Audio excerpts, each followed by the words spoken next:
Guys welcome back to the channel. So finally ಇವತ್ತಿನ final Monday night Raw before WrestleMania ಕೂಡ ಮುಗ್ದಿದೆ.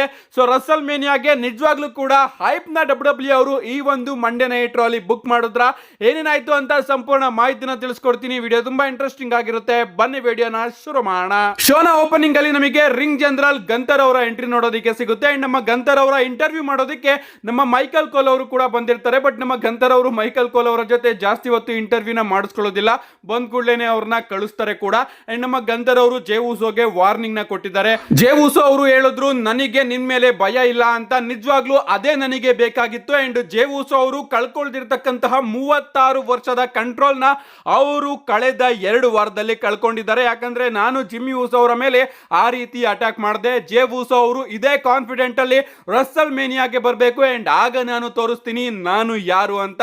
ನಾನು W ನನ್ನ career ನ 80% ಚಾಂಪಿಯನ್ ಆಗಿ ಉಳಿದಿದ್ದೀನಿ. ನಿಜವಾಗ್ಲೂ ನಾನು ಈ ಒಂದು ಕಂಪನಿಗೆ ಗಾಡ್ ಗಿಫ್ಟೆಡ್. ಅಂಡ್ ಜೇ ಉಸೋ ನಿಜವಾಗ್ಲೂ ನೀನು ಖುಷಿ ಪಡು, ಯಾಕಂದ್ರೆ ನಾನು ಇನ್ನೂ ಕೂಡ ಕಂಟ್ರೋಲ್ ನ ಕಳ್ಕೊಂಡಿಲ್ಲ. ಯಾಕಂದ್ರೆ ನಾನೇನಾದ್ರೂ ಕಂಟ್ರೋಲ್ ನ ಕಳ್ಕೊಂಡ್ರೆ ನಿನ್ ಗತಿ ನಿನ್ನ ತಮ್ಮನ್ ಗತಿ ತರನೇ ಆಗ್ಬಿಡುತ್ತೆ. ನಿಜವಾಗ್ಲೂ ನಾನಂತೂ ನಿನ್ನ ಸುಮ್ನೆ ಬಿಡೋದಿಲ್ಲ. ಮುಂದಿನ ವಾರ ಯಾವಾಗ ಆಗುತ್ತೋ ಅಂತ ನಾನು ಕಾಯ್ತಾ ಇದ್ದೀನಿ. ಯಾಕಂದ್ರೆ ಮುಂದಿನ ವಾರ ಮ್ಯಾಚ್ ಪ್ರಾರಂಭ ಆಗಿ ಬೆಲ್ ರಿಂಗ್ ಆದ ಕೂಡ್ಲೇನೆ ನಿನಗೆ ನಿನ್ನ ಶೂ ಲೇಸ್ ನು ಕೂಡ ಕಟ್ಟೋದಕ್ಕೆ ನಾನು ಟೈಮ್ ನ ಕೊಡೋದಿಲ್ಲ. ಆ ರೀತಿ ನಿನ್ನ ಬ್ರೂಟಲ್ ಆಗಿ ವಿಟಮೈಸ್ ಮಾಡ್ತೀನಿ. ನಿನ್ನ ಫ್ಯಾಮಿಲಿ ಮುಂದೆನೆ ನಾನು ನಿನ್ನನ್ನು ಬ್ರೂಟಲ್ ಆಗಿ ಅಟ್ಯಾಕ್ ಮಾಡ್ತೀನಿ. ಅಂಡ್ ಅದಾದ್ಮೇಲೆ ನನ್ನ ಮದರ್ಗೆ ನಾನು ಹೇಳ್ತಾ ಇರ್ತೀನಿ ನನಗೆ ಜೇ ಉಸೋ ಅವರ ಮೇಲೆ ಅಟ್ಯಾಕ್ ಮಾಡಬೇಕಾದ್ರೆ ಎಷ್ಟು ಖುಷಿ ಆಗ್ತಾ ಇತ್ತು ಅಂತ. ಏನೇ ಆಗ್ಲಿ ರಸಲ್ ಮೇನಿಯಾದಲ್ಲಿ ನಾನು ಸ್ಟಿಲ್ ವರ್ಲ್ಡ್ ಹೆವಿವೇಟ್ ಚಾಂಪಿಯನ್ ಆಗಿ ಹೊರಗಡೆ ಬರ್ತೀನಿ ಅಂತ ನಮ್ಮ ಗಂತರ್ ಅವರು ಜೇ ಉಸೋ ಅವರಿಗೆ ಒಂದು ವಾರ್ನಿಂಗ್ ನ ಕೊಟ್ಟಿದ್ದಾರೆ. ಇದಾದ್ಮೇಲೆ ನಮಗೆ ಬೇಲಿಯಾಗೆ ಲಿವ್ ಮಾರ್ಗನ್ ಅವರ ನಡುವೆ ಒಂದು ಸಿಂಗಲ್ಸ್ ಮ್ಯಾಚ್ ನೋಡೋದಕ್ಕೆ ಸಿಗುತ್ತೆ. ಈ ಒಂದು ಮ್ಯಾಚ್ ಕಡೆ ಬರೋದಾದ್ರೆ ಮ್ಯಾಚ್ ಡೀಸೆಂಟ್ ಆಗಿ ನಮಗೆ ನೋಡೋದಕ್ಕೆ ಸಿಗುತ್ತೆ. ಅಂಡ್ ಈ ಒಂದು ಮ್ಯಾಚ್ ಅಲ್ಲಿ ನಮಗೆ ರೊಕೈಲ್ ಅವರ ಇಂಟರ್ಫರೆನ್ಸ್ ಕೂಡ ನೋಡೋದಕ್ಕೆ ಸಿಗುತ್ತೆ. ಬಟ್ ನಮ್ಮ ರೊಕೈಲ್ ಅವರು ಬಂದಾಗ ನಮ್ಮ ಬೇಲಿ ಅವರೇ ರೊಕೈಲ್ ಅವರ ಮೇಲೆ ಅಟ್ಯಾಕ್ ಮಾಡಿ ಅವ್ರನ್ನ ಹೊರಗಡೆ ಹಾಕ್ತಾರೆ. ಅಂಡ್ ಈ ಒಂದು ಮ್ಯಾಚ್ ಅಲ್ಲಿ ನಮ್ಮ ಲಿವ್ ಮಾರ್ಗನ್ ಅವರು ಬೇಲಿ ಅವರಿಗೆ ತಮ್ಮ ಫಿನಿಶರ್ ನ ಕನೆಕ್ಟ್ ಮಾಡೋದಕ್ಕೆ ಹೋದಾಗ ನಮ್ಮ ಲೈರಾ ವಾಲ್ಕೈರಾ ಅವರು ಬೇಲಿ ಅವ್ರನ್ನ ಹಂಗೆ ಇಟ್ಕೊಬಿಡ್ತಾರೆ. ಅಂಡ್ ಅದರಿಂದ ನಮ್ಮ ಲಿವ್ ಮಾರ್ಗನ್ ಅವರು ಬೇಲಿ ಅವರಿಗೆ ತನ್ನ ಫಿನಿಶರ್ ನ ಕನೆಕ್ಟ್ ಮಾಡೋದಕ್ಕೆ ಆಗೋದಿಲ್ಲ. ಅಂಡ್ ಆ ಒಂದು ಟೈಮ್ ಅಲ್ಲಿ ನಮ್ಮ ಬೇಲಿ ಅವರು ಲಿವ್ ಮಾರ್ಗನ್ ಅವ್ರನ್ನ ರೋಲ್ ಮಾಡಿ ಪಿನ್ ಮಾಡಿ ಈ ಒಂದು ಮ್ಯಾಚ್ ಅಲ್ಲಿ ವಿಕ್ಟರಿನ ಗಳಿಸಿಕೊಂಡಿದ್ದಾರೆ. ಇದಾದ್ಮೇಲೆ ನಮಗೆ ಜೂಲಿಯಸ್ ಕ್ರೀಡ್ ಹಾಗೆ ರೆಮಿಸ್ಟೀರಿಯೋ ಅವರ ನಡುವೆ ಒಂದು ಸಿಂಗಲ್ಸ್ ಮ್ಯಾಚ್ ನೋಡೋದಕ್ಕೆ ಸಿಗುತ್ತೆ. ಜೂಲಿಯಸ್ ಕ್ರೀಡ್ ಅವರ ಜೊತೆ ಆಲ್ಫಾ ಅಕಾಡೆಮಿ ಇದ್ರೆ ರೆಮಿಸ್ಟೀರಿಯೋ ಅವರ ಜೊತೆ LW ಅವರು ಕೂಡ ನಮಗೆ ನೋಡೋದಕ್ಕೆ ಸಿಗ್ತಾರೆ ರಿಂಗ್ ಸೈಡ್ ಅಲ್ಲಿ. ಈ ಒಂದು ಮ್ಯಾಚ್ ಕಡೆ ಬರೋದಾದ್ರೆ ಮ್ಯಾಚ್ ಮಾತ್ರ ಅದ್ಭುತವಾಗಿತ್ತು. ಅಂಡ್ ಈ ಒಂದು ಮ್ಯಾಚ್ ಅಲ್ಲಿ ಡಬ್ಲ್ಯೂ ಅವರು ನಮಗೆ ಜೂಲಿಯಸ್ ಕ್ರೀಡ್ ಅವರ ಪವರ್ ನ ತೋರಿಸಿದ್ದಾರೆ ಅಂತಾನೆ ಹೇಳ್ಬಹುದು. ನಿಜವಾಗ್ಲೂ ಅವರ ಪರ್ಫಾರ್ಮೆನ್ಸ್ ಮಾತ್ರ ನನಗೆ ಚಿಂದಿ ಅನಿಸುತ್ತೆ. ದಿಸ್ ಇಸ್ ಆಸಮ್ ಅನ್ನೋ ಒಂದು ಚಾಂಟ್ ಕೂಡ ನಮಗೆ ಈ ಒಂದು ಮ್ಯಾಚ್ ಅಲ್ಲಿ ನೋಡೋದಕ್ಕೆ ಸಿಗುತ್ತೆ. ಒಂದು ಟೈಮ್ ಅಲ್ಲಿ ಈ ಒಂದು ಮ್ಯಾಚ್ ಇಂದ ರೆಫ್ರಿ ಲ್ಯಾಟಿನೋ ವರ್ಲ್ಡ್ ಆರ್ಡರ್ ಹಾಗೆ ನಮ್ಮ ಅಮೆರಿಕನ್ ಆಲ್ಫಾ ಅವ್ರನ್ನ ರಿಂಗ್ ಇಂದ ಹೊರಗಡೆ ಹಾಕ್ತಾರೆ. ಅಂಡ್ ಅದಾದ್ಮೇಲೆ ಈ ಒಂದು ಮ್ಯಾಚ್ ನ ಎಂಡಿಂಗ್ ಅಲ್ಲಿ ನಮಗೆ ಗ್ರ್ಯಾಂಡೆ ಅಮೆರಿಕಾನೋ ಅವರ ಎಂಟ್ರಿ ಕೂಡ ನೋಡೋದಕ್ಕೆ ಸಿಗುತ್ತೆ. ಸೊ ಗ್ರ್ಯಾಂಡೆ ಅಮೆರಿಕಾನೋ ಅವರು ಬಂದಾಗ ರೆಮಿಸ್ಟೀರಿಯೋ ಅವರು ಗ್ರ್ಯಾಂಡೆ ಅಮೆರಿಕಾನೋ ಅವರ ಮಕ್ವಾಡನು ಕೂಡ ಕಲ್ಸೋದಕ್ಕೆ ಟ್ರೈ ಮಾಡ್ತಾರೆ. ಇನ್ನೇನು ಅರ್ಧ ತೆಗ್ದಿರ್ತಾರೆ ಅಷ್ಟೊತ್ತಿಗೆ ನಮ್ಮ ಕ್ರೀಡ್ ಬ್ರದರ್ಸ್ ಅವರೇ ಬಂದ್ಬಿಟ್ಟು ಗ್ರ್ಯಾಂಡೆ ಅಮೆರಿಕಾ ಅವರ ಮೇಲೆ ಬಿದ್ದ್ಬಿಡ್ತಾರೆ. ರೆಮಿಸ್ಟೀರಿಯೋ ಅವರು ಮಧ್ಯದಿಂದ ಎಸ್ಕೇಪ್ ಆಗ್ತಾರೆ. ಅಂಡ್ ಹಿಂಗೆ ನಮ್ಮ ರೆಮಿಸ್ಟೀರಿಯೋ ಅವರು ಕ್ರೀಡ್ ಬ್ರದರ್ ಅವ್ರನ್ನ ಪಿನ್ ಮಾಡಿ ಈ ಒಂದು ಮ್ಯಾಚ್ ಅಲ್ಲಿ ವಿಕ್ಟರಿನ ಗಳಿಸ್ಕೊಂಡಿದ್ದಾರೆ. ಗೆದ್ದಾದ್ಮೇಲೆ ನಮ್ಮ ಗ್ರ್ಯಾಂಡೆ ಅಮೆರಿಕಾ ಅವರು ಬಂದು ರೆಮಿಸ್ಟೀರಿಯೋ ಅವರ ಮೇಲೆ ಅಟ್ಯಾಕ್ ಮಾಡ್ತಾರೆ. ಅವ್ರನ್ನ ಕಾಪಾಡೋದಕ್ಕೆ LW ಅವರು ಬಂದಾಗ LW ಅವ್ರಿಗೂ ಕೂಡ ಹೆಡ್ ಬಟ್ ನ ಕನೆಕ್ಟ್ ಮಾಡಿ ಲಾಸ್ಟ್ ಗೆ ಒಂದು ಫ್ಲೈಯಿಂಗ್ ಹೆಡ್ ಬಟ್ ನ ರೆಮಿಸ್ಟೀರಿಯೋ ಅವ್ರಿಗೂ ಕೂಡ ಕನೆಕ್ಟ್ ಮಾಡಿದ್ದಾರೆ. ನಿಜವಾಗ್ಲೂ ನಾನಂತೂ ಸಿಕ್ಕಾಪಟ್ಟೆ ವೆಯ್ಟ್ ಮಾಡ್ತಾ ಇದ್ದೀನಿ ರೆಮಿಸ್ಟೀರಿಯೋ ಹಾಗೆ ಗ್ರ್ಯಾಂಡೆ ಅಮೆರಿಕಾನೋ ಅವರ ರಸಲ್ ಮೇನಿಯಾ ಮ್ಯಾಚ್ ಗೆ. ಇದಾದ್ಮೇಲೆ ನಮಗೆ ಏಜೆ ಸ್ಟೈಲ್ ಹಾಗೆ ಕೇರಿಯನ್ ಕ್ರಾಸ್ ಅವರ ನಡುವೆ ಒಂದು ಸಿಂಗಲ್ಸ್ ಮ್ಯಾಚ್ ನೋಡೋದಕ್ಕೆ ಸಿಗುತ್ತೆ. ಅಂಡ್ ಇವತ್ತು ನಮ್ಮ ಕೇರಿಯನ್ ಕ್ರಾಸ್ ಅವರು ಏಜೆ ಸ್ಟೈಲ್ ಅವರ ರೀತಿನೇ ಅಟೈರ್ ನ ಹಾಕೊಂಡು ಬಂದಿರ್ತಾರೆ. ಯಾಕಪ್ಪ ಅಂದ್ರೆ ಏಜೆ ಸ್ಟೈಲ್ ಅವರು ಯಾರ ಹತ್ರ ತನ್ನ ಅಟೈರ್ ನ ಡಿಸೈನ್ ಮಾಡಿಸ್ಕೋತಾರೋ ಅವ್ರ ಹತ್ರನೇ ನಮ್ಮ ಕೇರಿಯನ್ ಕ್ರಾಸ್ ಅವರು ಕೂಡ ಅಟೈರ್ ನ ಡಿಸೈನ್ ಮಾಡಿಸ್ಕೊಂಡಿದ್ರು. ನಿಜವಾಗ್ಲೂ ಗೈಸ್ ಇವತ್ತು ನಮ್ಮ ಕೇರಿಯನ್ ಕ್ರಾಸ್ ಅವ್ರನ್ನ ನೋಡಿ ಇಂತ ಅದ್ಭುತವಾದ ಸೂಪರ್ ಸ್ಟಾರ್ ಗೆ ಡಬ್ಲ್ಯೂ ಅವರು ಯಾಕೆ ಗುರು ಬುಕ್ಕಿಂಗ್ ನ ಕೊಡ್ತಾ ಇಲ್ಲ ಅಂತ ಅನಿಸ್ತು. ಯಾಕಂದ್ರೆ ಕೇರಿಯನ್ ಕ್ರಾಸ್ ಅವರು ಮಾತ್ರ ಇವತ್ತು ರಿಂಗ್ ಅಟೈರ್ ಅಲ್ಲಿ ಸಿಕ್ಕಾಪಟ್ಟೆ ಆಸಮ್ ಆಗಿ ನಮಗೆ ನೋಡೋದಕ್ಕೆ ಸಿಗ್ತಾ ಇದ್ರು. ಮ್ಯಾಚ್ ಕೂಡ ಪ್ರಾರಂಭ ಆಗುತ್ತೆ. ಮ್ಯಾಚ್ ಡೀಸೆಂಟ್ ಆಗಿತ್ತು ಅಂತಾನೆ ಹೇಳ್ಬಹುದು. ಅಂಡ್ ಈ ಒಂದು ಮ್ಯಾಚ್ ಅಲ್ಲಿ ಆಫ್ ಕೋರ್ಸ್ ನಮ್ಮ ಏಜೆ ಸ್ಟೈಲ್ ಅವರು ಫಿನಾಮಿನಲ್ ಫೋರ್ ಆರ್ಮ್ ನ ಕನೆಕ್ಟ್ ಮಾಡಿ ಕೇರಿಯನ್ ಕ್ರಾಸ್ ಅವ್ರನ್ನ ಪಿನ್ ಮಾಡಿ ವಿಕ್ಟರಿನ ಗಳಿಸ್ಕೊಂಡಿದ್ದಾರೆ. ಅವರು ಗೆದ್ದಾದ್ಮೇಲೆ ನಮಗೆ ಲೋಗನ್ ಪಾಲ್ ಅವರ ಎಂಟ್ರಿ ಕೂಡ ನೋಡೋದಕ್ಕೆ ಸಿಗುತ್ತೆ. ನಮ್ಮ ಲೋಗನ್ ಪಾಲ್ ಅವರು ಸ್ಟೇಜ್ ಹತ್ರ ನಿಂತ್ಕೊಂಡು ಏಜೆ ಸ್ಟೈಲ್ ನಾನು ನಿನಗೆ ಕಂಗ್ರಾಚುಲೇಷನ್ಸ್ ನ ತಿಳಿಸೋದಕ್ಕೆ ಬಂದಿದ್ದೀನಿ. ಅಂಡ್ ರಸಲ್ ಮೇನಿಯಾದಲ್ಲಿ ನಿನ್ನ ಮ್ಯಾಚ್ ಎಷ್ಟು ದೊಡ್ಡ ಮ್ಯಾಚ್, ಎಷ್ಟು ಚೆನ್ನಾಗಿ ಇದು ಕುಕ್ ಆಗುತ್ತೆ ಅಂಡ್ ಎಷ್ಟು ದೊಡ್ಡ ಮನಿ ಮ್ಯಾಚ್ ಅಂತಾನು ಕೂಡ ಹೇಳೋದಕ್ಕೆ ಬಂದಿದ್ದೀನಿ ಅಂತ ಒಂದು ವಿಡಿಯೋ ಪ್ಯಾಕೇಜ್ ನ ಪ್ಲೇ ಮಾಡಿಸ್ತಾರೆ. ಅದರಲ್ಲಿ ನಮ್ಮ ಲೋಗನ್ ಪಾಲ್ ಅವರ ಪರ್ಫಾರ್ಮೆನ್ಸ್ ಇರುತ್ತೆ. ಅಂಡ್ ಅದನ್ನ ನೋಡಿ ನಮ್ಮ ಏಜೆ ಸ್ಟೈಲ್ ಅವರು ನಿಜವಾಗ್ಲೂ ಆ ಒಂದು ವಿಡಿಯೋ ಪ್ಯಾಕೇಜ್ ತುಂಬಾನೇ ಕ್ಯೂಟ್ ಆಗಿತ್ತು. ಬಟ್ ನಾನು ನಿನ್ ಜೊತೆ ರಸಲ್ ಮೇನಿಯಾದಲ್ಲಿ ಅಲ್ಲ, ಬದಲಿಗೆ ಇಲ್ಲೇ ಫೈಟ್ ಮಾಡೋದಕ್ಕೆ ರೆಡಿ ಇದ್ದೀನಿ, ಬಾ ಲೋಗನ್ ಅಂತ ಏಜೆ ಸ್ಟೈಲ್ ಅವರು ಲೋಗನ್ ಪಾಲ್ ಅವ್ರನ್ನ ಕರೀತಾರೆ. ಬಟ್ ಹಿಂದೆಯಿಂದ ನಮ್ಮ ಕೇರಿಯನ್ ಕ್ರಾಸ್ ಅವರು ಏಜೆ ಸ್ಟೈಲ್ ಅವರ ಮೇಲೆ ಅಟ್ಯಾಕ್ ಮಾಡಿಬಿಡ್ತಾರೆ. ಅಂಡ್ ಅದನ್ನ ತಪ್ಪು ತಪ್ಪಿಸ್ಕೊಂಡು ನಮ್ಮ ಎಜೆ ಸ್ಟೈಲ್ ಅವರು ಕೇರಿಯನ್ ಕ್ರಾಸ್ ಅವರ ಮೇಲೆನೆ ಅಟ್ಯಾಕ್ ಮಾಡಿದಾಗ ನಮ್ಮ ಲೋಗನ್ ಪಾಲ್ ಅವರು ಬಂದು ಎಜೆ ಸ್ಟೈಲ್ ಅವರ ಮೇಲೆ ಅಟ್ಯಾಕ್ ಮಾಡಿ ಎಜೆ ಸ್ಟೈಲ್ ಅವರಿಗೆ ಒಂದು ಪಾಲರೈಸರ್ ನ ಕನೆಕ್ಟ್ ಮಾಡ್ತಾರೆ. ಅಂದ್ರೆ ನಮ್ಮ ಲೋಗನ್ ಪಾಲ್ ಅವರ ಹೊಸ ಫಿನಿಶರ್ ನ ಕನೆಕ್ಟ್ ಮಾಡಿ ಒಂದು ಸ್ಟೇಟ್ಮೆಂಟ್ ನ ಕೊಟ್ಟಿದ್ದಾರೆ. ರಸ್ಸಲ್ ಮೇನಿಯಾದಲ್ಲಿ ಇದೇ ರೀತಿ ಸಿನಾರಿಯೋ ನೋಡೋದಕ್ಕೆ ಸಿಗುತ್ತೆ ಅಂತ. ಇದಾದ್ಮೇಲೆ ನಮಗೆ ಜೇ ಉಸೋ ಅವರ ಎಂಟ್ರಿ ನೋಡೋದಕ್ಕೆ ಸಿಗುತ್ತೆ. ಜೇ ಉಸೋ ಅವರು ಕ್ರೌಡ್ ಕಡೆಯಿಂದ ಎಂಟ್ರಿನ ಮಾಡ್ತಾರೆ. ಈ ಬಾರಿ ನಮ್ಮ ಜೇ ಉಸೋ ಅವರು ಸಿಕ್ಕಾಪಟ್ಟೆ ಎಂಜಾಯ್ಮೆಂಟ್ ಅಲ್ಲಿ ಮೊದಲಿನ ಜೇ ಆಗಿ ನಮಗೆ ನೋಡೋದಕ್ಕೆ ಸಿಗ್ತಾರೆ. ಈಟ್ ಈಟ್ ಈಟ್ ಅನ್ನೋ ಒಂದು ಚಾಂಟ್ ಕೂಡ ನಮಗೆ ನೋಡೋದಕ್ಕೆ ಸಿಗುತ್ತೆ. ನಮ್ಮ ಜೇ ಉಸೋ ಅವರು ಕೂಡ ಎಂಜಾಯ್ ಮಾಡ್ಕೊಂಡು ಸೀದಾ ಅನೌನ್ಸರ್ ಟೇಬಲ್ ಮೇಲ್ಗಡೆ ಹತ್ತಿ ಪ್ರೋಮೋನ ಕಟ್ ಮಾಡೋದಕ್ಕೆ ಶುರು ಮಾಡ್ತಾರೆ. ನನಗೆ ಕಳೆದ ವಾರ ಏನ್ ಹೇಳ್ಬೇಕಾಗಿತ್ತೋ ಗಂತರ್ ಅವರಿಗೆ ಅದನ್ನೆಲ್ಲದನ್ನು ಕೂಡ ನಾನು ಕಳೆದ ವಾರನೇ ಹೇಳಿ ಮುಗಿಸಿದೀನಿ. ಅಂಡ್ ಈ ವಾರ ನಾನು ಫ್ಯಾನ್ಸ್ ಗಳ ಜೊತೆ ಮಾತಾಡೋದಕ್ಕೆ ಬಂದಿದ್ದೀನಿ. ನಿಜವಾಗ್ಲೂ ಹೇಳ್ಬೇಕು ಅಂದ್ರೆ ನಮ್ಮ ಇವತ್ತು ಇಲ್ಲಿ ಮಂಡ್ಯ ನೈಟ್ ಅಲ್ಲಿ ಪ್ರೆಸೆಂಟ್ ಆಗಿದ್ದಾರೆ. ಬಟ್ ಅವರು ಎಲ್ಲಿದ್ದಾರೆ ಅಂತ ಹೇಳೋದಕ್ಕೆ ಹೋಗೋದಿಲ್ಲ, ಯಾಕಂದ್ರೆ ಅವರೇ ನನಗೆ ಹೇಳ್ಬೇಡ ಅಂತ ಹೇಳಿದ್ದಾರೆ. ಏನೇ ಆಗ್ಲಿ ಇವತ್ತು ಬೆಳಿಗ್ಗೆ ಗಂತರ್ ಅವರು ಬಂದು ಪ್ರೋಮೋನ ಕಟ್ ಮಾಡಿದ್ರಲ್ಲ, ಅದನ್ನ ಕೇಳಿಸ್ಕೊಂಡು ನನಗೂ ಕೂಡ ಅರ್ಥ ಆಗ್ತಾ ಇದೆ. ಗಂತರ್ ಅವರಿಗೆ ನನ್ನ ಬಗ್ಗೆ ಯೋಚನೆ ಬಂದಿದೆ, ಗಂತರ್ ಅವರಿಗೆ ನನ್ನ ಮೇಲೆ ಭಯ ಬಂದಿದೆ ಅಂತ. ಸೊ ಆ ಭಯನೆಲ್ಲದನ್ನು ಕೂಡ ನಾನು ರಸ್ಸಲ್ ಮೇನಿಯಾದಲ್ಲಿ ಯೂಸ್ ಮಾಡ್ಕೋತೀನಿ. ಅಂಡ್ ರಸ್ಸಲ್ ಮೇನಿಯಾದಲ್ಲಿ ನಾನು ಗಂತರ್ ಅವ್ರನ್ನ ಸೋಲಿಸಿ ಹೊಸ ವರ್ಲ್ಡ್ ಹೆವಿವೇಟ್ ಚಾಂಪಿಯನ್ ಆಗ್ತೀನಿ ಅಂತ ಹೇಳ್ತಾರೆ.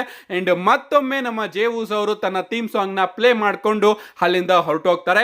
ಕಳೆದ ವಾರ ತನಕ ನಮ್ಮ ಜೇ ಉಸೋ ಅವರ ಕ್ಯಾರೆಕ್ಟರ್ ನನಗೆ ಇಷ್ಟ ಆಗಿತ್ತು. ಬಟ್ ಈ ವಾರ ಮತ್ತೊಮ್ಮೆ ಅವರು ಈಟ್ ಈಟ್ ಈಟ್ ಅಂತ ಬಂದಿದ್ದು ಕಳೆದ ವಾರ ಇಂಟ್ರೆಸ್ಟಿಂಗ್ ಆಗಿರೋದನ್ನೆಲ್ಲದನ್ನು ಕೂಡ ಈ ವಾರ ಮತ್ತೆ ಹಾಳು ಮಾಡ್ತು ಅಂತಾನೆ ಹೇಳ್ಬಹುದು. ಏನೇ ಆಗ್ಲಿ ರಸ್ಸಲ್ ಮೇನಿಯಾಗೆ ಡಬ್ಲ್ಯೂ ಅವರು ಒಂದು ಫ್ಯಾನ್ ಮೂಮೆಂಟ್ ನ ಕೊಡಬೇಕು ಅಲ್ವಾ. ಜೇ ಉಸೋ ಅವರ ಎಂಟ್ರೆನ್ಸ್ ನ ಡಬ್ಲ್ಯೂ ಅವರು ಸಿಕ್ಕಾಪಟ್ಟೆ ಗ್ರ್ಯಾಂಡ್ ಆಗಿ ಪ್ರೆಸೆಂಟ್ ಮಾಡಬೇಕು ರಸ್ಸಲ್ ಮೇನಿಯಾಗೆ. ಅದಕ್ಕೋಸ್ಕರ ಡಬ್ಲ್ಯೂ ಅವರು ಜೇ ಉಸೋ ಅವರ ಈಟ್ ನ ಮತ್ತೊಮ್ಮೆ ತಗೊಂಡು ಬಂದಿದ್ದಾರೆ. ಇದಾದ್ಮೇಲೆ ನಮಗೆ ಬ್ಯಾಕ್ ಸ್ಟೇಜ್ ಅಲ್ಲಿ ನಮ್ಮ ಬ್ರಾನ್ ಬ್ರೇಕರ್ ಅವರ ಇಂಟರ್ವ್ಯೂ ನೋಡೋದಕ್ಕೆ ಸಿಗ್ತಾ ಇರುತ್ತೆ. ನಮ್ಮ ಬ್ರಾನ್ ಬ್ರೇಕರ್ ಅವರು ಹೇಳ್ತಾ ಇರ್ತಾರೆ, ನನ್ನ ಕರಿಯರ್ ಅಲ್ಲಿ ಈ ಬಾರಿಯ ರಸ್ಸಲ್ ಮೇನಿಯಾ ಮ್ಯಾಚ್ ನಿಜವಾಗ್ಲೂ ತುಂಬಾನೇ ದೊಡ್ಡ ಟೈಟಲ್ ಡಿಫೆನ್ಸ್ ಆಗಲಿದೆ ಅಂತ ಮಾತಾಡ್ತಾ ಇರಬೇಕಾದ್ರೆ ಜಡ್ಜ್ಮೆಂಟ್ ಅವರು ಬಂದು ನಮ್ಮ ಬ್ರಾನ್ ಬ್ರೇಕರ್ ಅವರ ಮೇಲೆ ಬ್ರೂಟಲ್ ಆಗಿ ಅಟ್ಯಾಕ್ ಮಾಡೋದಕ್ಕೆ ಶುರು ಮಾಡ್ಬಿಡ್ತಾರೆ. ಅಂಡ್ ಫೈನಲಿ ನಮ್ಮ ಆಡಮ್ ಪಿಯರ್ಸ್ ಅವರು ರೆಫ್ರೀಸ್ ಗಳ ಜೊತೆ ಬಂದ್ಬಿಟ್ಟು ಇವರಿಬ್ರು ಕೂಡ ಕರ್ಕೊಂಡು ಹೋಗ್ತಾರೆ. ಅದಾದ್ಮೇಲೆ ನಮಗೆ ಪೆಂಟಾ ಹಾಗೆ ಫಿನ್ ಬ್ಯಾಲರ್ ಅವರ ನಡುವೆ ಒಂದು ಸಿಂಗಲ್ಸ್ ಮ್ಯಾಚ್ ನೋಡೋದಕ್ಕೆ ಸಿಗುತ್ತೆ. ಈ ಒಂದು ಮ್ಯಾಚ್ ಕಡೆ ಬರೋದಾದ್ರೆ ಮ್ಯಾಚ್ ನಮಗೆ ಡಿಸೆಂಟ್ ಆಗಿ ನೋಡೋದಕ್ಕೆ ಸಿಗುತ್ತೆ. ಅಂಡ್ ಈ ಒಂದು ಮ್ಯಾಚ್ ನಡಿಬೇಕಾದ್ರೆ ನಮಗೆ ಬ್ರಾನ್ ಬ್ರೇಕರ್ ಅವರ ಎಂಟ್ರಿ ಕೂಡ ನೋಡೋದಕ್ಕೆ ಸಿಗುತ್ತೆ. ರಿಂಗ್ ಸೈಡ್ ಅಲ್ಲಿ ನಮಗೆ ಜಡ್ಜ್ಮೆಂಟ್ ಡೇ ಮೆಂಬರ್ಸ್ ಗಳು ಕೂಡ ಇರ್ತಾರಲ್ಲ. ಬ್ರಾನ್ ಬ್ರೇಕರ್ ಅವರು ಬಂದ್ ಕೂಡಲೇ ನಮ್ಮ ಕಾರ್ಲಿಟಾ ಅವರು ಅವರ ಎದುರುಗಡೆ ಸಿಕ್ಕಾಕೊಂಡಿರ್ತಾರೆ. ಕಳೆದ ವಾರ ಯಾವ ರೀತಿ ನಮ್ಮ ಬ್ರಾನ್ ಬ್ರೇಕರ್ ಅವರು ಕಾರ್ಲಿಟಾ ಅವರಿಗೆ ಸ್ಪಿಯರ್ ಹಾಕಿದ್ರು ಅದೇ ಪೊಸಿಷನ್ ಅಲ್ಲಿ ಮತ್ತೊಮ್ಮೆ ನಮ್ಮ ಕಾರ್ಲಿಟಾ ಅವರು ಸಿಗಾಕೊಂಡಿರ್ತಾರೆ. ಬಟ್ ಈ ಬಾರಿ ನಮ್ಮ ಕಾರ್ಲಿಟಾ ಅವರು ಬ್ರಾನ್ ಬ್ರೇಕರ್ ಅವರಿಗೆ ಅಟ್ಯಾಕ್ ಮಾಡೋದಕ್ಕೆ ಹೋಗೋದಿಲ್ಲ, ಬದಲಿಗೆ ಅವರು ರಿಂಗ್ ಮೇಲ್ಗಡೆಯಿಂದ ತಪ್ಪಿಸ್ಕೊಬಿಡ್ತಾರೆ. ಅಂಡ್ ನಮ್ಮ ಬ್ರಾನ್ ಬ್ರೇಕರ್ ಅವರು ಬಂದು ಫಿನ್ ಬ್ಯಾಲರ್ ಅವರ ಮೇಲೆ ಅಟ್ಯಾಕ್ ಮಾಡ್ತಾರೆ. ಅಂಡ್ ಈ ಒಂದು ಮ್ಯಾಚ್ ಡಿಸ್ಕ್ವಾಲಿಫಿಕೇಶನ್ ಇಂದ ಎಂಡ್ ಆಗುತ್ತೆ. ಇದಾದ್ಮೇಲೆ ಕಾರ್ಲಿಟೋ, ಡೊಮಿನಿಕ್ ಮಿಸ್ಟೀರಿಯೋ ಅವರೆಲ್ಲ ಬಂದ್ಬಿಟ್ಟು ನಮ್ಮ ಬ್ರಾನ್ ಬ್ರೇಕರ್ ಅವರ ಮೇಲೆ ಅಟ್ಯಾಕ್ ಮಾಡೋದಕ್ಕೆ ಶುರು ಮಾಡ್ಬಿಡ್ತಾರೆ. ಆದ್ರೂ ಕೂಡ ಅದನ್ನ ತಪ್ಪಿಸ್ಕೊಂಡು ನಮ್ಮ ಬ್ರಾನ್ ಬ್ರೇಕರ್ ಅವರು ಕಾರ್ಲಿಟೋ ಹಾಗೆ ಡೊಮಿನಿಕ್ ಮಿಸ್ಟೀರಿಯೋ ಅವರಿಗೆ ಡಬಲ್ ಸ್ಪಿಯರ್ ನ ಕನೆಕ್ಟ್ ಮಾಡ್ತಾರೆ. ಅಂಡ್ ಪೆಂಟಾ ಅವ್ರಿಗೂ ಕೂಡ ಒಂದು ಸ್ಪಿಯರ್ ನ ಕನೆಕ್ಟ್ ಮಾಡೋದಕ್ಕೆ ರೆಡಿ ಆಗಿರ್ತಾರೆ. ಬಟ್ ನಮ್ಮ ಪೆಂಟಾ ಅವರು ಅದನ್ನ ತಪ್ಪಿಸ್ಕೊಂಡು ಅವರಿಗೇನೆ ಒಂದು ಸೂಪರ್ ಕಿಕ್ ನ ಕನೆಕ್ಟ್ ಮಾಡಿ ರಿಂಗ್ ಮೇಲಿಂದ ಒಂದು ಡೈವ್ ನ ಕೂಡ ಕನೆಕ್ಟ್ ಮಾಡ್ತಾರೆ ಬ್ರಾನ್ ಬ್ರೇಕರ್, ಡೊಮಿನಿಕ್ ಮಿಸ್ಟೀರಿಯೋ ಹಾಗೆ ನಮ್ಮ ಕಾರ್ಲಿಟಾ ಅವರಿಗೆ. ಅಂಡ್ ಇದನ್ನೆಲ್ಲದನ್ನು ಕೂಡ ನಮ್ಮ ಫಿನ್ ಬ್ಯಾಲರ್ ಅವರು ನಿಂತ್ಕೊಂಡು ನೋಡ್ತಾ ಇರ್ತಾರೆ. ಏನೇ ಆಗ್ಲಿ ಗೈಸ್, ಈ ಒಂದು ಫ್ಯಾಟಲ್ 4-way ಮ್ಯಾಚ್ ಗಂತೂ ನಾನಂತೂ ಸಿಕ್ಕಾಪಟ್ಟೆ ವೆಯ್ಟ್ ಮಾಡ್ತಾ ಇದ್ದೀನಿ. ಇದಾದ್ಮೇಲೆ ಬ್ಯಾಕ್ ಸ್ಟೇಜ್ ಅಲ್ಲಿ ನಮಗೆ ಪಾಲಿಮಿನ್ ಅವರು ನೋಡೋದಕ್ಕೆ ಸಿಗ್ತಾರೆ. ಅಂಡ್ ಇವತ್ತಿನ ಮಂಡ್ಯ ನೈಟ್ ಅಲ್ಲಿ ನಮ್ಮ ಪಾಲಿಮಿನ್ ಅವರು ರೋಮನ್ ರೈನ್ಸ್ ಅವರ ಎಂಟ್ರಿಗೋಸ್ಕರ ವೆಯ್ಟ್ ಮಾಡ್ತಿರ್ತಕ್ಕಂಥದ್ದು ನಮಗೆ ನೋಡೋದಕ್ಕೆ ಸಿಗ್ತಾ ಇರುತ್ತೆ. ಅಂಡ್ ಕಡೆದಾಗಿ ಮೇನ್ ಇವೆಂಟ್ ಹತ್ರ ಬರ್ತಿದ್ದಂಗೆ ನಮ್ಮ ಪಾಲಿಮಿನ್ ಅವರು ಮತ್ತೊಮ್ಮೆ ರೋಮನ್ ರೈನ್ಸ್ ಅವ್ರಿಗೋಸ್ಕರ ಪಾರ್ಕಿಂಗ್ ಲಾಟ್ ಹತ್ರ ವೆಯ್ಟ್ ಮಾಡ್ಬೇಕಾದ್ರೆ ಅಲ್ಲಿಗೆ ನಮ್ಮ ಸಿಎಂ ಪಂಕ್ ಅವರು ಬರ್ತಾರೆ. ನಮ್ಮ ಸಿಎಂ ಪಂಕ್ ಅವರು ಬಂದು, ಏನಾಯ್ತು ಪಾಲಿಮೆನ್, ನಿನ್ನ ನಾನು ಇಷ್ಟೊಂದು ಕನ್ಫ್ಯೂಷನ್ ಆಗಿ ಹಾಗೆ ಇಷ್ಟೊಂದು ಸ್ಯಾಡ್ ಆಗಿ ಕೂತಿರೋದ್ನ ನೋಡೇ ಇಲ್ಲ. ಸೊ ಅದಕ್ಕೋಸ್ಕರ ನಾನ್ ನಿನಗೆ ಸ್ವಲ್ಪ ಸಮಾಧಾನ ಮಾಡೋದಕ್ಕೆ ಬಂದಿದ್ದೀನಿ. ಈಗ ನನ್ನ ಕಣ್ಣನ್ನ ನೋಡು, look in my ice, what do U C ಅಂತ ನಮ್ಮ ಪಾಲಿಮೆನ್ ಅವರಿಗೆ ಸಿಎಂ ಪಂಕ್ ಅವರು ಕೇಳಿದಾಗ ನಮ್ಮ ಪಾಲಿಮೆನ್ ಅವರು ಕಲ್ಟ್ ಆಫ್ ಪರ್ಸನಾಲಿಟಿ ಅಂತ ಹೇಳ್ತಾರೆ. ಆಗ ನಮ್ಮ ಸಿಎಂ ಪಂಕ್ ಅವರು no no no cult of personality ಅಲ್ಲ, ಬದಲಿಗೆ ಒಬ್ಬ ಒಳ್ಳೆಯ ಬೆಸ್ಟ್ ಫ್ರೆಂಡ್ ನನ್ನ ಕಣ್ಣಲ್ಲಿ ಈಗ ನಿನಗೆ ಕಾಣಿಸ್ತಾ ಇದ್ದಾನೆ ಅಂತ ಕವಿತೆಗಳನ್ನ ಹೇಳೋದಕ್ಕೆ ಶುರು ಮಾಡ್ತಾರೆ. ಅಂಡ್ ಸಡನ್ ಆಗಿ ಇವರಿಬ್ರು ಕೂಡ ಮಾತಾಡ್ಬೇಕಾದ್ರೆ ಒಂದು ಕಾರು ನಮಗೆ ನೋಡೋದಕ್ಕೆ ಸಿಗುತ್ತೆ. ಅಂಡ್ ಆ ಒಂದು ಕಾರಿಂದ ನಮ್ಮ ರೋಮನ್ ರೈನ್ಸ್ ಅವರು ಕೆಳಗಡೆ ಇಳಿತಾರೆ. ಅಂಡ್ ಇವರಿಬ್ರು ಕೂಡ ಮಾತಾಡೋದನ್ನ ನೋಡ್ತಾ ಇರ್ತಾರೆ. ಅಂಡ್ ರೋಮನ್ ರೈನ್ಸ್ ಅವರು ನೋಡೋದನ್ನ ನಮ್ಮ ಪಾಲಿಮಿನ್ ಅವರು ನೋಡಿ ರೋಮನ್ ರೈನ್ಸ್ ಅವರ ಹಿಂದಗಡೆ ಓಡ್ ಬರೋದಕ್ಕೆ ಶುರು ಮಾಡ್ತಾರೆ. ಬಟ್ ನಮ್ಮ ರೋಮನ್ ರೈನ್ಸ್ ಅವರು ಪಾಲಿಮಿನ್ ಅವ್ರನ್ನ ಇಗ್ನೋರ್ ಮಾಡಿ ಅವರೇ ಮುಂದಗಡೆ ನೆಡ್ಕೊಂಡು ಸೀದಾ ರಿಂಗ್ ಗೆ ಬರ್ತಾರೆ. ನಮಗೆ ರೋಮನ್ ರೈನ್ಸ್ ಅವರ ಎಂಟ್ರಿ ನೋಡೋದಕ್ಕೆ ಸಿಗುತ್ತೆ ವಿತ್ ಪಾಲಿಮೆನ್ ಅವರು ರೋಮನ್ ರೈನ್ಸ್ ಅವ್ರನ್ನ ಮಾತಾಡಿಸ್ಬೇಕು ಅಂತ ಬರ್ತಾ ಇರ್ತಾರೆ. ಬಟ್ ನಮ್ಮ ರೋಮನ್ ರೈನ್ಸ್ ಅವರು ಪಾಲಿಮಿನ್ ಅವ್ರನ್ನ ಇಗ್ನೋರ್ ಮಾಡ್ತಾ ಇರ್ತಾರೆ. ಇವನ್ ರಿಂಗ್ ಮೇಲ್ಗಡೆ ಹೋದಾಗ ನಮ್ಮ ಪಾಲಿಮಿನ್ ಅವರು ಮೊದಲು ಮೈಕ್ ನ ಇಸ್ಕೊಂಡು ರೋಮನ್ ರೈನ್ಸ್ ಅವರಿಗೆ ಕೊಡೋದಕ್ಕೆ ಹೋಗ್ತಾರೆ. ಪ್ರತಿ ಬಾರಿ ರೋಮನ್ ರೈನ್ಸ್ ಅವರು ಪಾಲಿಮಿನ್ ಅವರ ಬಳಿ ಮೈಕ್ ನ ಕೇಳ್ತಾರಲ್ಲ, ಆ ರೀತಿ ಕೇಳ್ತಾರೇನೋ ಅಂತ ನಮ್ಮ ಪಾಲಿಮಿನ್ ಅವರು ನೋಡ್ತಾ ಇರ್ತಾರೆ. ಬಟ್ ನಮ್ಮ ರೋಮನ್ ರೈನ್ಸ್ ಅವರು ಪಾಲಿಮಿನ್ ಅವ್ರನ್ನ ಮತ್ತೊಮ್ಮೆ ಇಗ್ನೋರ್ ಮಾಡಿ ಮೈಕ್ ನ ಬೇರೆಯವರ ಕೈಯಿಂದ ನಮ್ಮ ರೋಮನ್ ರೈನ್ಸ್ ಅವರು ಇಸ್ಕೊಂಡು ಸೊ ಮಂಡೇ ನೈಟ್ರೋ ಅಗ್ನಾಲೇಜ್ ಮೀ ಅಂತ ಹೇಳ್ತಾರೆ. ಅಂಡ್ ಇಡೀ ಕ್ರೌಡು ರೋಮನ್ ರೈನ್ಸ್ ಅವ್ರನ್ನ ಅಗ್ನಾಲೇಜ್ ಮಾಡುತ್ತೆ. ಅಂಡ್ ಅದಾದ್ಮೇಲೆ ರೋಮನ್ ರೈನ್ಸ್ ಅವರು ಹೇಳ್ತಾರೆ, ಸೊ ನೀವು ನನ್ನನ್ನ ಲವ್ ಮಾಡ್ತೀರಾ ಅಂಡ್ ನೀವ್ಯಾರು ಕೂಡ ನನಗೆ ಮೋಸ ಮಾಡೋದಕ್ಕೆ ಇಷ್ಟಪಡೋದಿಲ್ಲ. ಅಫ್ಕೋರ್ಸ್ ಯಾರು ತಾನೇ ರೋಮನ್ ರೈನ್ಸ್ ಅವರಿಗೆ OTCಗೆ ಮೋಸ ಮಾಡ್ತಾರೆ ಅಲ್ವಾ. ಬಟ್ ಎಲ್ಲರೂ ಕೂಡ ನಿಮ್ ರೀತಿ ಇರೋದಿಲ್ಲ. ಒಬ್ರು ಈಗ ನನಗೆ ಮೋಸ ಮಾಡಬೇಕು ಅಂತ ಇದ್ದಾರೆ, ಒಬ್ರು ನನ್ನನ್ನ ಬಿಟ್ರೇಲ್ ಮಾಡಬೇಕು ಅಂತ ಇದ್ದಾರೆ. ಸೊ ವೈಸ್ ಮ್ಯಾನ್ ಪಾಲ್ ಇಮೆನ್, ನೀನ್ ಏಕೆ ನನ್ನನ್ನ ಬಿಟ್ರೇಲ್ ಮಾಡ್ತಾ ಇದೀಯಾ ಅಂತ ನಮ್ಮ ರೋಮನ್ ರೈನ್ಸ್ ಅವರು ಪಾಲಿಮಿನ್ ಅವ್ರನ್ನ ಕೇಳ್ತಾರೆ. ಅಂಡ್ ಆಗ ಇಡೀ ಕ್ರೌಡು UF ಔಟ್ ಅನ್ನೋ ಒಂದು ಚಾಂಟ್ ನ ಮಾಡುತ್ತೆ. ಅಂಡ್ ಆಗ ರೋಮನ್ ರೈನ್ಸ್ ಅವರು, ನೀವು ಈಗ ಚಾಂಟ್ ಮಾಡ್ತಾ ಇರೋದು ಪಾಲಿಮಿನ್ ಅವರಿಗೆ ಸರಿಯಾಗಿ ಕೇಳಿಸ್ತಾ ಇಲ್ಲ, ಯಾಕಂದ್ರೆ ಪಾಲಿಮಿನ್ ಅವರಿಗೆ ಸ್ವಲ್ಪ ಕಮ್ಮಿ ಕೇಳಿಸುತ್ತೆ. ಸೊ ಜಾಸ್ತಿ ಜೋರಾಗಿ ಚಾಂಟ್ ನ ಮಾಡಿ ಅಂತ ರೋಮನ್ ರೈನ್ಸ್ ಅವರು ಕ್ರೌಡ್ ಕಡೆಯಿಂದ ಮತ್ತೊಮ್ಮೆ ಚಾಂಟ್ ನ ಮಾಡಿಸೋದಕ್ಕೆ ಶುರು ಮಾಡ್ತಾರೆ. ಅಂಡ್ ಆಗ ಫೈನಲಿ ನಮ್ಮ ಪಾಲಿಮಿನ್ ಅವರು ಮಾತಾಡೋದಕ್ಕೆ ಶುರು ಮಾಡ್ತಾರೆ. ಟ್ರೈಬಲ್ ಚೀಫ್, ನಾನು ನಿಮಗೆ ಮೋಸ ಮಾಡ್ತಾ ಇಲ್ಲ, ಬದಲಿಗೆ ನಾನು ಬರೀ ನನ್ನ ಫೇವರ್ ನ ಪೂರ್ತಿ ಮಾಡ್ತಾ ಇದ್ದೀನಿ ಅಷ್ಟೇ, ಇದು ಮೋಸ ಅಲ್ಲ ಅಂತ ನಮ್ಮ ಪಾಲಿಮಿನ್ ಅವರು ಹೇಳಿದಾಗ ರೋಮನ್ ರೈನ್ಸ್ ಅವರು ಹೇಳ್ತಾರೆ, ಹೌದಾ ನೀನು ನನಗೆ ಮೋಸ ಮಾಡ್ತಾ ಇಲ್ಲ, ಬದಲಿಗೆ ಸಹಾಯ ಮಾಡ್ತಾ ಇದೀಯಾ ಅಲ್ವಾ. ಸಹಾಯ ಅನ್ನೋದು ಹೇಗಿರ್ಬೇಕು ಅಂದ್ರೆ ಇನ್ನೊಬ್ಬರಿಗೆ ತೊಂದರೆ ಆಗಬಾರ್ದು, ಆ ರೀತಿ ಇರಬೇಕು. ಬಟ್ ನಿನ್ನ ಈ ಒಂದು ಫೇವರ್ ಇಂದ ನನಗೆ ತೊಂದರೆ ಆಗ್ತಾ ಇದೆ. ಒಂದನ್ನ ಅರ್ಥ ಮಾಡ್ಕೋ ವೈಸ್ ಮ್ಯಾನ್, ನಾನ್ ನಿನ್ನ ಹತ್ರ ಯಾವತ್ತೂ ಕೂಡ ಫೇವರ್ ನ ಕೇಳಿಲ್ಲ, ಯಾಕಂದ್ರೆ ನನಗೆ ಏನ್ ಬೇಕೋ ಅದನ್ನ ನಾನು ತಗೊಂಡಿ ಅಭ್ಯಾಸ. ಅಂಡ್ ವಾರ್ ಗೇಮ್ ಅಲ್ಲೂ ಕೂಡ ನಾನ್ ಬಂದು CM ಪಂಕ್ ಅವ್ರನ್ನ ನನ್ನ ಟೀಮಿಗೆ ಸೇರಿಸು ಅಂತ ನೀನು ಕೇಳಿರ್ಲಿಲ್ಲ. ಸೊ ನೀನು ಫೇವರ್ ನ ಮಾಡ್ತಾ ಇದ್ರು ಕೂಡ ಇಲ್ಲಿ ನನಗೆ ತೊಂದರೆ ಆಗ್ತಾ ಇದೆ, ಯಾಕಂದ್ರೆ ನೀನು ನನಗೆ ತೊಂದರೆ ಮಾಡಿ CM ಪಂಕ್ ಜೊತೆ ಹೋಗ್ತಾ ಇದೀಯಾ. ಸೊ ಈ ಒಂದು ಬುಲ್ಸಿಟ್ ಫೇವರ್ ಯಾವ ರೀತಿ ವರ್ಕ್ ಆಗ್ತಾ ಇದೆ ಅಂತ ಸ್ವಲ್ಪ ನನಗೆ ನೀಟಾಗಿ ಎಕ್ಸ್ಪ್ಲೈನ್ ಮಾಡು ಅಂತ ರೋಮನ್ ರೈನ್ಸ್ ಅವರು ಕೇಳ್ತಾ ಇರ್ತಾರೆ. ಸಡನ್ ಆಗಿ ನಮಗೆ ಸೆತ್ ಫ್ರೀಕಿನ್ ರಾಲೆನ್ಸ್ ಅವರ ಎಂಟ್ರಿ ನೋಡೋದಕ್ಕೆ ಸಿಗುತ್ತೆ. ನಮ್ಮ ಸೆತ್ ರಾಲೆನ್ಸ್ ಅವರು ರಿಂಗಿಗೆ ಬಂದು ರೋಮನ್ ರೈನ್ಸ್ ಅವರಿಗೆ ಹೇಳ್ತಾರೆ, ರೋಮನ್ ರೈನ್ಸ್ ನಿನಗೆ ಫೈನಲಿ ಅರ್ಥ ಆಗ್ತಾ ಇದೆ ನಾನು ಏನ್ ಹೇಳ್ತಾ ಇದ್ದೆ ಅಂತ, ನಿಜವಾಗ್ಲೂ ಡೆಕೆಡ್ಸ್ ಆದ್ಮೇಲೆ ನೀನು ಅರ್ಥ ಮಾಡ್ಕೋತಾ ಇದೀಯಾ. ರಸಲ್ ಮೇನಿಯಾದಲ್ಲಿ ಈ ಒಂದು ಟ್ರಿಪಲ್ ಥ್ರೆಡ್ ಮ್ಯಾಚ್ ಇದೆಯಲ್ಲ, ಇದು ರಸಲ್ ಮೇನಿಯಾದ ಬಿಗ್ಗೆಸ್ಟ್ ಟ್ರಿಪಲ್ ಥ್ರೆಡ್ ಮ್ಯಾಚ್. ಬರೀ ರಸಲ್ ಮೇನಿಯಾಗೆ ಮಾತ್ರ ಅಲ್ಲ, WWE ಇಂಡಸ್ಟ್ರಿಯ ಬಿಗ್ಗೆಸ್ಟ್ ಟ್ರಿಪಲ್ ಥ್ರೆಡ್ ಮ್ಯಾಚ್, ಯಾಕಂದ್ರೆ ಇದು ನಮ್ಮ ಇಂಡಸ್ಟ್ರಿಯ ಫ್ಯೂಚರ್ ನ ಡಿಸೈಡ್ ಮಾಡುತ್ತೆ. ಈ ಒಂದು ಮ್ಯಾಚ್ ಅಲ್ಲಿ ಯಾರು ಗೆಲ್ತಾರೋ ಅವರು WWE ಫ್ಯೂಚರ್ ಆಗಿರ್ತಾರೆ. ಸೊ ಈ ಒಂದು ಮ್ಯಾಚ್ ಅಲ್ಲಿ ರೋಮನ್ ರೈನ್ಸ್ ನೀನು ಕೂಡ ಗೆಲ್ಲಬಾರ್ದು, ಯಾಕಂದ್ರೆ ನೀನು WWE ಅಪಿಯರೆನ್ಸ್ ನೇ ಕೊಡೋದಿಲ್ಲ, ಬರ್ತೀಯಾ ಬಿಡ್ತೀಯಾ ಆ ರೀತಿ ಆಗ್ತಾ ಇದೆ. ಒಬ್ಬ ಪಾರ್ಟ್ ಟೈಮರ್ ಆಗಿ ನೀನು ಇದೆಯಾ. ಅಂಡ್ ನಿನ್ನಂತ ಸೂಪರ್ ಸ್ಟಾರ್ಸ್ ಗಳ ಅಗತ್ಯಕತೆ ಈ ಒಂದು ಕಂಪನಿಗೆ ಬೇಡ. ಅಂಡ್ CM ಪಂಕ್ ಅವರು ಕೂಡ ಈ ಒಂದು ಮ್ಯಾಚ್ ನ ಗೆಲ್ಲಬಾರ್ದು, ಯಾಕಂದ್ರೆ CM ಪಂಕ್ ಅವರು WWE ಕಂಪನಿಗೆ ಬರ್ತಾರೆ, ಅದಾದ್ಮೇಲೆ ಬಿಟ್ಟು ಹೋಗ್ತಾರೆ, ಈ ಒಂದು ಕಂಪನಿ ಬಗ್ಗೆನೇ ಕೆಟ್ಟದಾಗಿ ಮಾತಾಡೋದಕ್ಕೆ ಶುರು ಮಾಡ್ತಾರೆ. ಸೊ ಅವನಂತ ಸೂಪರ್ ಸ್ಟಾರ್ ಕೂಡ ರಸಲ್ ಮೇನಿಯಾದಲ್ಲಿ ಗೆಲ್ಲಬಾರ್ದು, ಬದಲಿಗೆ ನಾನ್ ಗೆಲ್ಬೇಕು, ಯಾಕಂದ್ರೆ ನಾನು ನನ್ನ ಇಡೀ ಲೈಫ್ ನ ಈ ಒಂದು ಕಂಪನಿಗೆ ಸ್ಯಾಕ್ರಿಫೈಸ್ ಮಾಡಿದ್ದೀನಿ. ಪ್ರತಿ ವಾರನೂ ಕೂಡ ಅಪಿಯರ್ ಆಗ್ತಾ ಇರ್ತೀನಿ, ಒಬ್ಬ ಫೈಟರ್ ಆಗಿ ನಾನು ಇಲ್ಲಿ ನೋಡೋದಕ್ಕೆ ಸಿಗ್ತೀನಿ. ಅದಕ್ಕೋಸ್ಕರ ನಾನೇ ರಸಲ್ ಮೇನಿಯಾದಲ್ಲಿ ಗೆಲ್ಬೇಕು. ಅಂಡ್ ಇನ್ನ ಫೇವರ್ ವಿಚಾರಕ್ಕೆ ಬಂದ್ರೆ, ಒಂದು ಫೇವರ್ ಯಾವ ರೀತಿ ವರ್ಕ್ ಆಗುತ್ತೆ ಗೊತ್ತಾ? ಫೇವರ್ ಯಾವುದೇ ರೀತಿ ಚಾನ್ಸ್ ಅಲ್ಲ, ಬದಲಿಗೆ ಅದು ಚಾಯ್ಸ್ ಆಗಿರುತ್ತೆ. ಕಳೆದ ವಾರ ನಾನು ಪಾಲಿಮಿನ್ ಅವರಿಗೆ ಸ್ಟಾಂಪ್ ನ ಕನೆಕ್ಟ್ ಮಾಡಲಿಲ್ಲ, ಯಾಕಂದ್ರೆ ಅದು ನನ್ನ ನಿರ್ಧಾರ ಆಗಿತ್ತು. ಅಂಡ್ ಅದಕ್ಕೆ ಬೇಕಾದ್ರೆ ಪಾಲಿಮಿನ್ ಅವರು ಸಹಾಯ ಮಾಡ್ಲೂಬಹುದು ಅಥವಾ ಬೇಡ ಅಂತ ಬಿಡ್ಲೂಬಹುದು. ಸೊ ಅದು ಚಾಯ್ಸ್ ಆಗಿರುತ್ತೆ. ಅಂಡ್ ಅದೇ ರೀತಿ ರಸಲ್ ಮೇನಿಯಾದಲ್ಲಿ CM ಪಂಕ್ ಅವರ ಜೊತೆ ಪಾಲಿಮಿನ್ ಅವರು ಹೋಗ್ತಾ ಇರೋದು ಚಾನ್ಸ್ ಅಲ್ಲ, ಬದಲಿಗೆ ಪಾಲಿಮಿನ್ ಅವರೇ ಚೂಸ್ ಮಾಡಿರೋದು, ಅವರ ನಿರ್ಧಾರನೇ ಅದು.